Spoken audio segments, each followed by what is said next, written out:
سلام دوستا، امروز میخوایم در مورد 13 ترفند iOS 15 در آیفون براتون معلومات بدم. ترفندهای آیفون همواره یکی از پرطرفدارترین و محبوبترین ویژگی های این موبایل ها هستند. هر نسخه ای از iOS و iPadOS که توسط کمپانی اپل برای دستگاه های آیفون و آیپد این کمپانی عرضه می شود، دارای قابلیت‌های پیدا و پنهان بسیاری است که مدت‌ها پس از عرضه و معرفی کاربران این گجت‌های پرطرفدار را به خود مشغول می‌کند. جدیدترین نسخه iOS که نسخه 15 آن است، قابلیت‌ها و امکانات متعددی به آن افزوده شده است. قابلیت تغییر سایز فونت در هر اپلیکیشن. در iOS 14 قابلیت تغییر سایز فونت به صورت یکجا برای تمام قسمت‌های سیستم عامل و برنامه‌ها وجود داشت. اما iOS 15 امکان تغییر سایز فونت را به طور مجزا برای تک تک برنامه‌ها فراهم می‌کند. برای این کار ابتدا باید گزینه اندازه فونت یا تکست سایز را به بخش کنترل سنتر اضافه کنید. سپس با انتخاب این مورد دو گزینه در پایین صفحه نمایش داده می شود که مشخص می کند این سایز فونت جدید فقط برای همین برنامه انجام می شود یا به تمام برنامه ها به همین صورت می باشد. ضربین برای انتخاب قسمتی از متن.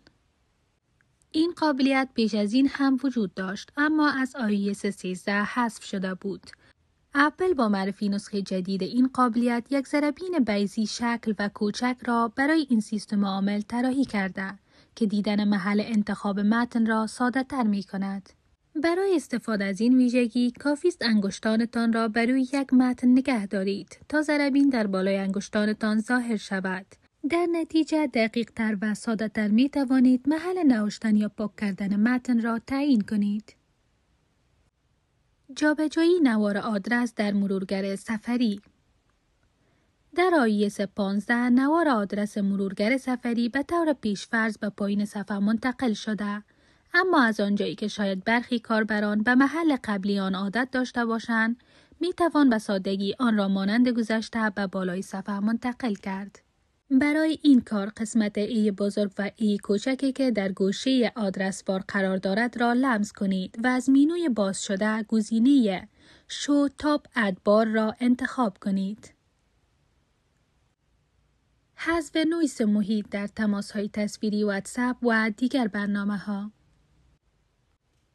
تا به امروز در زمان برقراری تماس‌های تصویری، میکروفون دستگاه تمام صداهای اطراف را دریافت و منتقل می‌کرد.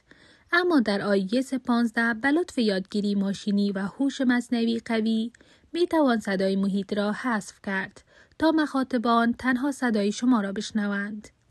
برای این کار در زمان تماس تصویری با فیس تایم، واتساپ یا نرم افزارهای دیگر، کنترل سنتر را باز کنید و از آیکن بالای سمت راست با نام مایک مود گزینه وایس آیسولیشن را انتخاب کنید.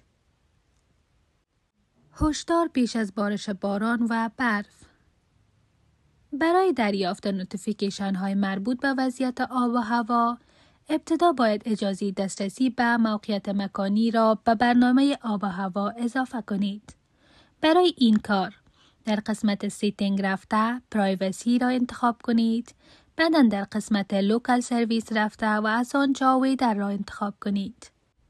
بعد از باز شدن ویدر از گزینه 3 خط که در گوشه راست پایینی صفحه قرار دارد، گزینه ترن آن نوتیفیکیشن را فعال کنید. اگر گزینه استیج رای را مانند تصویر بالا مشاهده نمی کنید، گزینه 3 نقطه را از گوشه راست بالای صفحه انتخاب کنید. پس از آن در قسمت نوتیفیکیشن گزینه کانتینیو و سپس آلاو را انتخاب کنید. حالا می توانید برای هر لوکیشنی که در برنامه آب و هوا تعریف کرده اید، نوتیفیکیشن بارش و باران را فعال کنید. مخفی کردن ایمیل آدرس با ایجاد ایمیل آدرس موقتی. در سیستم عامل iOS 15 قابلیت هاید مای ایمیل اضافه شده است که برای هر کاربر یک آدرس ایمیل منحصر به فرد و تصادفی ایجاد می کند. سپس ایمیل هایی که به این آدرس جدید ارسال می شوند به طور مستقیم به ایمیل آدرس اصلی شما ارسال می شود. برای فعالسازی این قابلیت در قسمت سیتینگ نوار بالای صفحه که مربوط به اپل آیدی می شود را لمس کنید. سپس از گزینه آیکلاود به بخش هاید مای ایمیل و سپس به Create New آدرس بروید. از این پس می توانید با این آدرس جایگزین ایمیل بفرستید یا در وبسایت هایی که از شما ایمیل می خواهند این آدرس جایگزین را بدهید. این کار سبب حفظ حریم شخصی ایمیل آدرس شما می شود. رفرش کردن سریع صفحه وب در سفری. تا پیش از این برای رفرش کردن یک صفحه وب در مرورگر سفری باید از دکمه مخصوص این کار که در سمت چپ نوار آدرس قرار گرفته بود استفاده می کردید. اما در iOS 15 کافی است صفحه را به طرف پایین بکشید تا به طور خودکار دوباره بارگذاری شود. تماس تصویری فیس تایم با کاربران اندروید.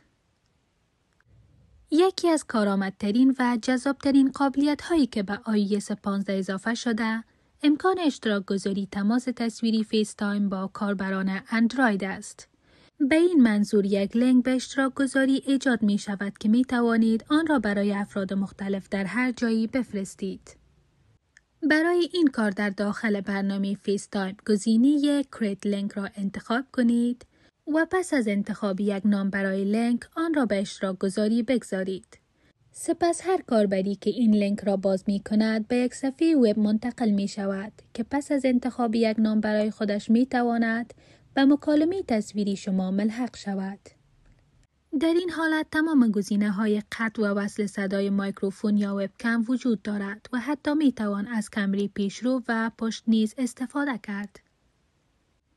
اسکن کردن متن با دوربین. ویژگی جنجالی دیگر iOS 15 که لایف تکست نام دارد، امکان اسکن کردن هر متن انگلیسی که در برابر دوربین قرار می گیرد را فراهم می کند. با این قابلیت می توان از داخل دوربین متن را انتخاب کرد و کاپی کرد و حتی برای ترجمه نیز از آن استفاده کرد. برای این کار دوربین خود را پیش روی یک نوشته انگلیسی بگیرید، سپس آیکن لایف تکست را در گوشه چپ پایین صفحه لمس کنید. حالا می توانید بخشی از متن را که با آن نیاز دارید انتخاب کنید و آن را کاپی کنید. صدای پس زمینه برای تمرکز بیشتر. قابلیت پخش صدای پس زمینه برای افزایش تمرکز، حفظ آرامش و کاهش عوامل پرت کننده حواس در نظر گرفته شده است. این صداها شامل نویزهای مختلف یا صداهای طبیعی مانند باران، چشمه و غیره هستند. تمام این صداها در پس زمینه پخش می شوند و به این صورت سر صدای اطراف شما کمتر شنیده می شود. حتی با پخش موسیقی نیز این صداها ادامه پیدا می کنند. البته توصیه می شود حتما از هدفون، هندزفری یا ایرپود برای اثرگذاری بهترین صداها استفاده کنید. برای فعالسازی این قابلیت در قسمت سیتینگ رفته، از آنجا به اکسیبیلیتی، بعداً به اودیو یا ویژوال و بعداً به بک‌گراند ساوند بروید. سپس آن را روشن کنید و در قسمت ساوندز نوع آن را انتخاب کنید. زمانی که برای اولین بار بخواهید هر کدام از این صداها را فعال کنید، باید کمی منتظر بمانید تا دانلود شوند. برای دسترسی سریعتر به این تنظیمات نیز می توانید آیتم هیرینگ را به کنترل سنتر اضافه کنید. ترجمه متن‌ها در هر لحظه و هر جا. قابلیت‌های ترجمه‌ای سیستم عامل iOS 15 گسترده‌تر از پیش شده و حالا در تمام نقاط سیستم عامل در دسترس است. برای این کار ابتدا بخشی از یک متن به هر زبانی را انتخاب کنید. یک بار بر روی آن ضربه بزنید و از گزینه باز شده علامت فلش را که در راست گزینه‌ها قرار دارد انتخاب کنید.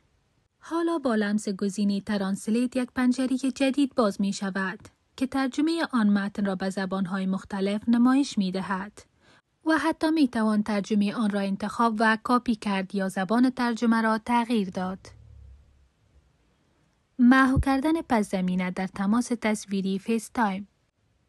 حالت پورتریت حالا برای تماس‌های تصویری فیس تایم نیز فعال شده است. تا به این ترتیب مخاطب فقط شما را به صورت واضح ببیند و پس زمینه و محیط اطراف شما برای او محو نشان داده شود.